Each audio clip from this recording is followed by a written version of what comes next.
Everyone, this is me Savia here. मैं आपके लिए लेकर आई हूँ एक और रीडिंग जो कि होगी उन लोगों के लिए जो राइट नाउ जानना चाह रहे हैं कि आपके पार्टनर आपसे क्या छुपा रहे हैं, क्या है ऐसी चीज़ जो आपको नहीं बता रहे हैं। तो ये रीडिंग डेफिनेटली आपके लिए है। इस रीडिंग में हम ओरेकल गाइडेंस भी ऐड करेंगे, सो स्टिक अराउंड। और रीडिंग शुरू करने से पहले रिमाइंड करवा दूँ कि ये एक जनरल रीडिंग है। अगर आपको पर्सनलाइज्ड रीडिंग लेनी है तो रीच आउट कर सकते हो। ईमेल आईडी डिस्क्रिप्शन बॉक्स में गिवन है। सो क्या है जो आपका पार्टनर आपसे छुपा रहा है राइट नाउ?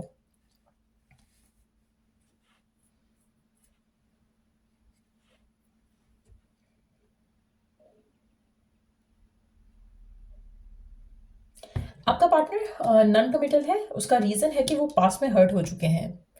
ये वो चीज़ है जो आपसे छुपाते हैं। वो खुद भी इस चीज़ को फेस नहीं करना चाहते। इनके दिल में आपको लेकर फीलिंग्स हैं जिसको वो छुपाते हैं, लेकिन रीज़न बिहाइंड ये है कि वो पास्ट में पहले हर्ट हो चुके हैं। चाहे वो किसी शादी में गए थे, मैरिज में गए थे, इंगेजमेंट में गए थे, कोई सॉलिड कनेक्शन था, कोई ऐसी सिचुएशन थी जहाँ पर किसी के साथ अटैच हो गए, खाली अटैचमेंट थी, चाहे फिजिकल इंटीमेसी थी, कुछ ऐसा था जिसकी वजह से वो स्टिल उस जगह नहीं आ पा रहे हैं जहाँ पर वो रिलेशनशिप्स को ट्रस्ट कर सकें। सो इसीलिए वो बहुत ज़्यादा नॉन कमिटल एटीट्यूड रखते हैं। डीप डाउन फीलिंग्स तो है, इंसान तो हैं वो, लेकिन कहीं ना कहीं अपने आप को रोबोटिक शो करते हैं। सो कुछ ऐसा हुआ है इनकी लाइफ में जहाँ पर इन्होंने अपना प्यार खो दिया। किसी ने इनको मिसयूज़ किया रिलेशनशिप में, जिसकी वजह से इनका जो ट्रस्ट है प्यार से, मोहब्बत से, वो उस तरह से नहीं है। चाहे ये लड़का है या लड़की है, लेकिन मुझे लगता है कि डेफिनेटली आपको नहीं बताते हैं, आपसे नहीं रिवील करते हैं कि जिस तरह से ये अपने आप को, जो मास्क उन्होंने ओढ़ा हुआ है, this is not how they are. Deep down इनके दिल में भी फीलिंग्स हैं, इनके दिल में भी इमोशंस हैं, लेकिन ये उस साइड को डोमिनेंट नहीं होने देते अपनी पर्सनालिटी के ऊपर। सो लेट्स सी और क्या छुपा रहे हैं आपके पर्सन आपसे। अच्छा, आप में से कुछ लोगों के लिए ये पर्सन अपनी फैमिली से इसकी अनबन हुई है किसी चीज़ को लेकर।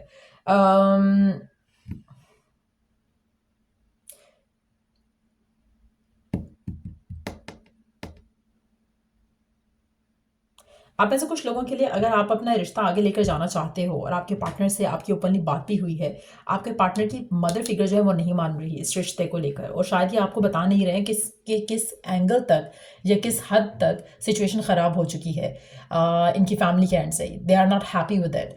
तो मुझे लगता है कि शायद वो आपको चाहते हैं, आपको प्यार करते हैं, but at the same time जितना मर्जी उनका पैशन है आपको लेकर, इस कनेक्शन को लेकर, और आप दोनों चाह रहे थे कि चीज़ें आगे बढ़े। अगर आप उस जगह पर हो अपने रिलेशनशिप में, तो ऐसा लग रहा है कि यहाँ पर कुछ लोग ऐसे हैं जो कि पर्सन एक तो एक्सप्रेस नहीं कर रहा, छुपा रहा है, अपने इमोशंस को दबाने की कोशिश कर रहा है, लेकिन दूसरी तरफ ऐसे लोग भी हैं, आप में से कुछ लोग जो ये वीडियो देख रहे हैं, जहाँ पर पर्सन और आप ओपन कर चुके हो, एक्सप्रेस कर चुके हो अपने प्यार को, मोहब्बत को, but at the same time आपके पर्सन आपसे करंटली ये छुपा रहे हैं कि उन्होंने अपनी फैमिली से बात की है और उनकी फैमिली जो है आपको लेकर खुश नहीं है। उसकी मदर फिगर स्पेशली इस कनेक्शन को लेकर खुश नहीं है। तो कुछ ना कुछ ऐसा हो रहा है जो कि शायद यू आर अनअवेयर ऑफ, और उनको समझ नहीं आ रहा कि किस तरह से चीज़ों को हैंडल किया जाए गिवन सर्कमस्टांसेस में, क्योंकि ऐसा लग रहा है कि कुछ भी वो ट्राई कर रहे हैं तो चीज़ें वर्कआउट नहीं हो रही हैं। और ये वो चीज़ें हैं जो आपसे छुपा रहे हैं, क्योंकि they are very stressed out, क्योंकि इनकी मदर फिगर जो है वो इस कनेक्शन को लेकर बिल्कुल भी खुश नहीं है, और उनके घर में आपको लेकर, इस कनेक्शन को लेकर अनबन हुई हो सकती है। आप में से कुछ लोगों के लिए फाइनेंशियल भी एक डिस्कशन हुई होगी, जहाँ पर अगर तो ये फाइनेंशियली अपने पेरेंट्स पे डिपेंडेंट है, तो तब भी ये इस पोजीशन में नहीं है जो वो अपनी लाइफ का कोई डिसीजन ले सकें। सो कहीं ना कहीं मुझे लग रहा है कि आपके पर्सन ऐसी सिचुएशन में है जहाँ पर वो इंडिपेंडेंटली अपना कोई डिसीजन नहीं ले सकते हैं, और ये वो चीज़ है वो जो आपसे छुपा रहे हैं। सो लेट्स सी मोर, और क्या है जो आपका पार्टनर आपसे छुपा रहा है राइट नाउ। क्या है जो आपका पार्टनर आपसे छुपा रहा है? क्या है और जो आपका पार्टनर आपसे छुपा रहा है?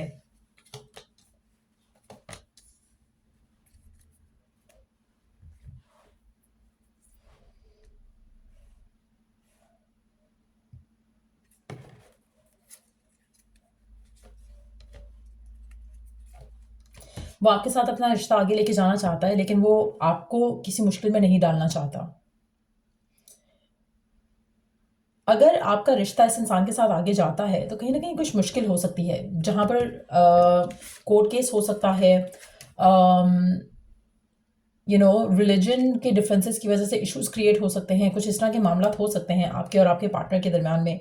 जिसकी वजह से वो आपके साथ जो रिश्ता है उसको आगे नहीं लेके जा सकता। कहीं न कहीं कुछ ऐसी चीज़ें हैं जहाँ पर उसकी फैमिली की तरफ से रिस्ट्रिक्शंस आएँगी। फैमिली वाली चीज़ें काफ़ी ज़्यादा स्ट्रॉन्ग दिख रही हैं यहाँ पर, आप जिसके साथ भी डील कर रहे हो। ऐसा लग रहा है कि पर्सन के दिल में आपके लिए प्यार तो है ही, लेकिन एट द सेम टाइम कुछ मुश्किलें भी हैं जो कि वो हैंडल करने के लिए रेडी भी अगर होता है, तो भी उसको बहुत ज़्यादा ऑपोज़िशन का सामना करना पड़ेगा आपको लेकर, इस कनेक्शन को लेकर। सो यू नो जैसे आजकल मैं देखती हूँ काफ़ी सारे इवन की जो पर्सनलाइज़्ड रीडिंग्स भी आती हैं, उसमें काफ़ी दफ़ा ऐसा होता है कि जैसे पर्सन पहले the two people fall in love, तब पेरेंट्स से पूछ के फॉल इन लव नहीं होता है, ठीक है? उसके बाद जब चीज़ें आगे ले जाने की बात होती है तो पेरेंट्स नहीं मान रहे, ये इशू है, चाहे वो लड़की के एंड से या लड़के के एंड से वो रहता है। और यहाँ पे भी कुछ ऐसी ही सिचुएशन लग रही है कि पहले सब कुछ जानबूझकर आप पहले एक कनेक्शन में जाते हो और देन वही लोग जो जिनसे आपने पहले पूछा नहीं, वही लोग आपके कनेक्शन को ब्लॉक करते हैं। तो कुछ ऐसा ही सिनेरियो दिख रहा है यहाँ पर। मुझे लग रहा है कि जो लोग भी ये रीडिंग देख रहे हैं, कहीं न कहीं किसी न किसी तरीके से कोई ना कोई ऑब्स्टेकल जो है वो आपके रिश्ते को ब्लॉक कर रहा है करंटली। लेट्स टेक गाइडेंस कि गिवन सर्कमस्टांसेस में आपको क्या करना चाहिए। मुझे लगता है कि आप में से कुछ लोगों के लिए पर्सन ऑलरेडी बात कर चुका है और पर्सन को पता है कि ब्लॉकेजेस आएँगे। लेकिन वो आपको चाहता है, but at the same time in चीज़ों की वजह से कनेक्शन को आगे लेकर नहीं जाने की कोशिश कर रहा। ना ही एक एक होता ना कि आप अपने आप को थोड़ा मैच्योरली चीज़ों को हैंडल करने की कोशिश करो, वो भी नहीं हो रहा है, एटलीस्ट फॉर नाउ। आगे आने वाले टाइम में चेंज आ सकता है, कहीं ना कहीं पर्सन के अंदर करेज आ सकता है कि वो कोई सॉलिड स्टेप ले ले, बट ये हर किसी के लिए नहीं होगा। ये मैं आपको पहले ही बता दूं, क्योंकि जनरल रीडिंग है, काफ़ी सारे लोग देखेंगे इस रीडिंग को और उनमें से हो सकता है कि एक दो ऐसे हों जहाँ पर आपके पार्टनर जो है वो इतनी स्ट्रेंथ में आ सके। लेकिन येस, अभी जो है वो इमेच्योरली चीज़ों को हैंडल किया जा रहा है आपके कनेक्शन में। चीज़ें बदलेंगी आने वाले टाइम में। कुछ लोगों के लिए कनेक्शन एंड हो जाएगा, कुछ लोगों के लिए पर्सन स्ट्रेंथन अप करके अपने आप को करेजियस करके स्टैंड लेगा आपके लिए। So let's see given circumstances में आपके लिए क्या है गाइडेंस डिवाइन की तरफ से। Sacred union, together you achieve an intimate state of oneness, okay? And then journey, you trail or discover a new side path to explore. Definitely, the same message जो मैं भी आपको कह रही थी कि आप में से सिर्फ एक या दो लोग ऐसे होंगे जो पूरी जितने भी व्यूअर्स होंगे इस रीडिंग के लिए, उनमें से कुछ एक दो लकी लोग होंगे जिनके लिए ये आपका कनेक्शन जो है वो डेफिनेटली आगे जाएगा, क्योंकि यहाँ पर बहुत डिफिकल्टीज़ के बाद जो है वो पर्सन स्ट्रेंथन अप करेगा अपने लिए, इस कनेक्शन के लिए स्टैंड लेने के लिए। मेजॉरिटी लोगों के लिए ये आपकी वो जर्नी है इस इंसान के साथ जो कि आपको इससे निकलकर अपनी ज़िंदगी में आगे बढ़ना है अकेले। सो बहुत कम लोगों के लिए ये कनेक्शन आगे जाएगा यूनियन की तरफ, वननेस की तरफ। मेजॉरिटी लोगों के लिए आप इस इंसान से, इस कनेक्शन से सीखोगे और अपनी ज़िंदगी में आगे बढ़ोगे। सो हर किसी के लिए डिफरेंट होगा। अगर आप पर्सनलाइज रीडिंग लेना चाहते हो टू क्लैरिफाई कि आपके साथ क्या होने वाला है इन द फ्यूचर इस कनेक्शन को लेकर, तो उसके लिए आप मुझे रीच आउट कर सकते हो। ईमेल आईडी डिस्क्रिप्शन बॉक्स में गिवन है। चाहे अगर आप रीडिंग लेना चाहते हो तो पहले डिस्क्रिप्शन बॉक्स में सारी प्राइसेस चेक कर लो, उसके बाद ही रीच आउट करो ताकि आपका भी टाइम वेस्ट नहीं हो और मेरा भी। So yeah till I do the next read, take care, bye.